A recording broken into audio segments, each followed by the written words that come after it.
and welcome to Navigating the 9 to 5. My name's Tess. I'll be your host for today. And today we are talking about redundancy because there's a huge amount of stuff out there in the media about how absolutely, let's be honest, fucking terrifying the jobs market is at the moment. And I wanted to kind of come back on some of that because I think that there's actually two sides to the story. So, first of all, the first thing I would say is don't believe the media. Redundancies and a lack of jobs isn't the full story. So, yes, there's a huge amount that's going on about that. Um, but it's not the entire truth of what's happening. There is some good news in there, and that is what I'm going to share with you today. So, let's start with some really scary stats. So I read somewhere the other day that 89% of SMEs have made, sorry, redundancies since the budget in October, which is really scary. And obviously that's in line with kind of well, probably in line with various kind of wage increases, various taxes, all that sort of stuff. So everyone's kind of shitting themselves a little bit. And this is the story that I think that the media is picking up the most. Um, but it's also missing another side of it. But before we get to that's they're not the only ones that are making redundancies. Let's be honest. So we all know that kind of the big banks are making redundancies, and some of the big supermarkets are, and yeah, it's just a really, really scary place at the moment. But try not to get sucked into it because, like I said, there's another side to it as well. And the other side of it is these three things that I think we need to remember. So first of all, there are more jobs and opportunities available to you right now than ever before. So, ignoring the fact that loads of people are making redundancies, there's loads of chat out there about how bad the market is. The reality is that because of remote working, like our working life has basically been changed like forever. Well, for the foreseeable anyway. Who knows what it's going to look like in like 5, 10 years. And yes, not all of us want remote jobs, but the point is that actually, the other day I was having a look at something. Well, before we came out here, actually, I was having a look at jobs in kind of like rural Norfolk, at a particular level with a particular kind of title or whatever. When we were still living there, my husband and I now live in Thailand. Um, and what was really amazing to see was that actually there were a huge amount of jobs that came up. So this is rural Norfolk. There's never really very many jobs going there at all. It's a very, very, very small, very rural part of the world, yeah. But there were a huge amount of jobs that came up because like probably 95% of them were jobs that were fully remote. So you can do from anywhere in the country, in the world even. So let's not forget this point number one. There are more jobs and opportunities available to you than ever before. Number two, it's easier to move abroad, get a visa, and explore other opportunities than ever before, just like I am doing right now. So I live in Thailand. Since that search for the job for jobs in Norfolk, my husband and I now live in Thailand. I have got a visa here, because I'm a digital nomad. Obviously, my husband is working out here. He's got his own visa, but I am doing this exact thing. So, um, maybe if you're struggling to find a job at the moment in the UK or wherever it is that you're based, maybe this is the universe nudging you to kind of look a bit further afield, to go and explore a little bit further. It is easier than ever before to work in a different country, to explore a different country, and actually lots of kind of, I guess, quite forward-thinking countries. Some of them in Europe, Thailand. I don't know I don't know so much about others, but they're really embracing this. So they're making it easier for you to get a visa and come here and work for a foreign company. So yeah, so maybe that is something to think about. And then the third thing is that there are actually key skills and shortages in very specific sectors within the UK. So, according to an article that I looked at, I'm just going to look over here because this is where my notes are for this particular one. Anyone that's watching, if you're listening, I probably shouldn't have said that because you wouldn't know. But anyway, so I was reading an article the other day that said there are 10 occupations with severe skill shortages at the moment in the UK. Sort of not 10 occupations, kind of 10 industries or areas or whatever. One, agriculture and horticulture. Two, hospitality and tourism. Three, construction and skilled trades. Four, retail and supermarkets. Five, logistics and warehousing. Six, healthcare and social care. Seven, events and entertainment. Eight, fishing and seafood processing. How very randomly specific. Seven, education and teaching. And oh no, eight and eight. Is that eight? Did I miscount that? I can't remember. Anyway, the last one, cleaning and domestic services. I said 10. I think that's 10. 1, 2, 3, 4, 5, 6, 7, 8, 9, 10. Yes, sorry, I can't count. That is 10.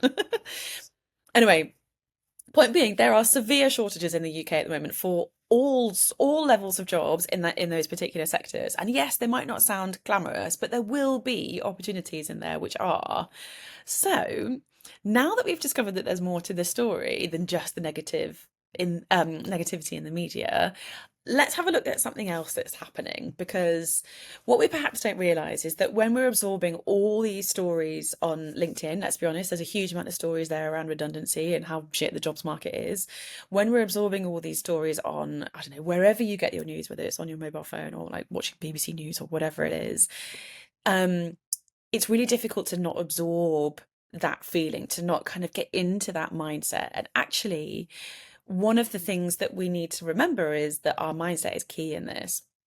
And one of the things that I teach, you may or may not know, is that I leverage the incredible power of science, strategy, spirituality, and a little sprinkle of magic. And when it comes to spirituality and a little sprinkle of magic, the law of attraction is really key to one of those things. So if we find ourselves time and time again absorbing the story of there's no jobs, everything's shit, there's nothing happening in the market, everyone's being made redundant, then all we're going to do, because of the law of attraction, like attracts like, is attract more of those stories and more of that into our reality. So yeah, a lack mindset will attract more lack. If your thought process is there aren't enough jobs, I can't get a job, I can't find the right job, then maybe it's time to kind of be honest with ourselves and admit that this mindset hasn't been working, and that perhaps it's time to find something different. So the first thing is to stop consuming this negative media. So just unfollow these accounts, stop watching BBC Breakfast when you get ready for work in the morning. I used to do this every single morning. It was so weird. I used to think that I was like better than everybody because I watched the news in the morning, so I knew what was going on, so I could, talk like somebody really important. God, that's so weird to say that out loud. But I did. I used to think that that made me better at my job, and it absolutely doesn't. All it does is take you down this path of negativity. So stop consuming negative media. Yes, there's some stuff that it's really important for us to be aware of and all that kind of thing, but stop letting it consume you.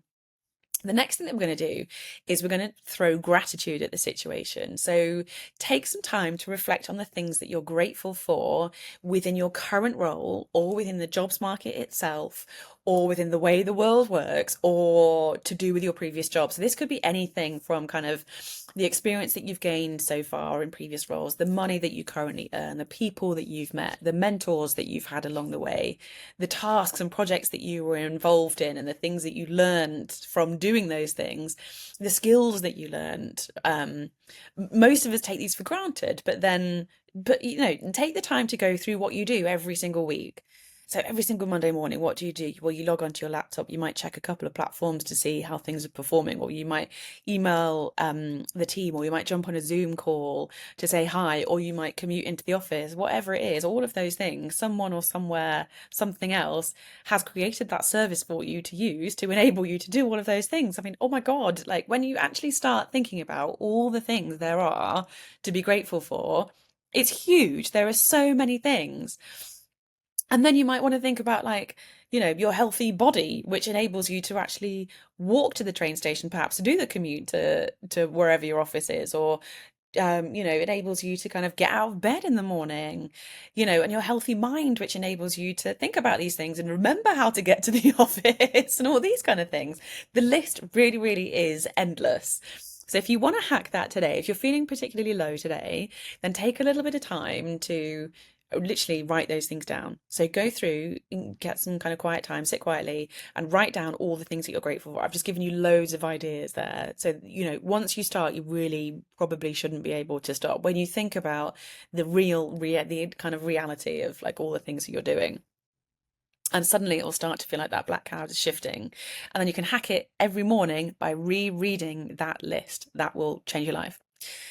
The next thing that you can do is take aligned action. So if you've got an idea of the perfect job for you in the perfect location with the perfect salary, with the perfect title, doing all the things it is that you love, then write it down and be as specific as possible and basically write your dream job description. And then the game changer is that you can then give that to a recruiter. Side note, there's another thing to be thankful for. Give that to a recruiter and make it their problem. Get them to find you your perfect job. But then also, while that's happening in the background, you could also put some feelers out there. You could also start to reach out to people within your network to see if anyone kind of knows of jobs like this or can kind of support you in your journey while you're looking for these jobs, sort of thing. So the point is that both stories here are true. It's true that there's a lot of shit going on in the world right now. It's true that it's kind of a scary place to be. It's true that there's a lot of redundancies happening and that the jobs market is, there's a lot going on there as well. But it's also true that this is the time is kind of easier than ever before to get a job basically kind of anywhere in the world. It's easier to travel, it's easier to kind of go and explore the world while you're working, that kind of thing. It's never been as easy to do that because we are now completely globally connected, kind of thing, thanks to the internet. It's also true that actually, if you do the work, if you believe in the law of attraction, which I would challenge anybody who says they don't to actually um convince me that they don't. Because even if you don't, we've all had a shit day and we've all done it before where we've said, oh my God, it's just one of those days where all the bad things are going to happen. Because if you've said that and then the bad things have then happened, that, my friends, is the law of attraction. So why not flip it on its head and use it in a positive way? Anyway, I digress. The point here is that both stories are true. And if you decide to find the positive, leverage the law of attraction and the strategy side, which is what I stand for, the incredible power of science, strategy, spiritual principles, and little sprinkle of magic, your life will change. So try it today. Try not to get sucked in with the redundancy stuff. It is scary out there. Also, side note, if you have been affected by redundancy, you're going through it right now as we speak, or someone you know is, then please share this episode with them and send them my way because it is one of the things that I specialize in. It doesn't have to be the end of the world. It doesn't have to be the kind of shame-inducing thing that it used to be of yesteryear. It actually is the best thing that's ever happened to you, and I'll tell you why. So yeah, drop me a message if that sounds like you, or yeah, share this with anybody that's going through it. Okay, that's it for today. I hope you really enjoyed that. If you can, like and subscribe, follow us, whatever it is that you do on whichever platform you're watching this. I would really appreciate that. And also, if you've got any comments or feedback, then please also reach out with that as well. But apart from that, thanks so much for listening or watching, depending on where you are. And yeah, hopefully see you next time. Bye.